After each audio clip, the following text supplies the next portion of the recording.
பார்க்குறது பாவநகர். பாவநகர்லேயே கொடியாட். இந்த ஊர் பேர் கொடியார். இந்த ஊர் பேர் கொடியார். அதாவது பாவநகர்லேருந்து கொடியார்னு சொல்லி வரணும். வந்தால் இந்த இடத்துக்கு நீங்கள் தரிசனம் பண்ணலாம். தரிசனம் பண்ணால் இங்கே பாருங்கள், கடல் வற்றி போனோன்னே இவ்வளோ பேர் பார்க்குறாங்க. இன்னும் 4 மணி நேரத்தில் தான் பார்க்கலாம். இன்னும் 4 மணி நேரம், அதிகபட்சம் 4 மணி நேரம்.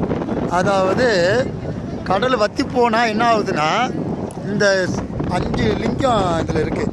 இந்த பஞ்சபாண்டவர்கள் வணங்கின லிங்கம். இந்த பஞ்சபாண்டவர்கள் இங்கே உட்கார்ந்து சிவனை வழிபட்டாங்க, ஆளுக்கு ஒரு லிங்கமாக.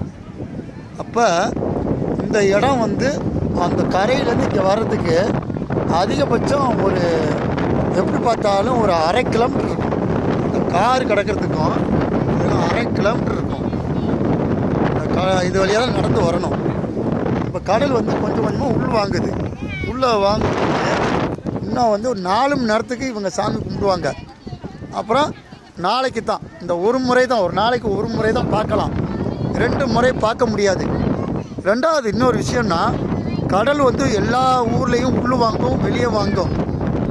இங்கே மட்டும் என்னென்னா ஒரு ஆறு மாரி போயிட்டு வருது, ஒரு ஆறு மாரி வருது. இதுதான் விஷயம். இந்த பஞ்ச பாண்டவர்கள் இருக்கிற இடத்துல அந்த காலத்திலேயே ஒரு அதிசயம். இங்கே பாவநகர் வந்தால் இந்த ஃபோட்டோ காட்டிட்டு தான் பஸ்ஸில் வரணும்.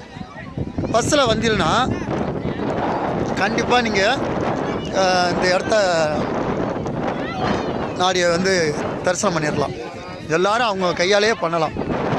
பஞ்ச பாண்டவர்கள் பாருங்கள் கூட்டத்தை. அதனால் ஐயா வரை இருக்கிறேன். நல்லது.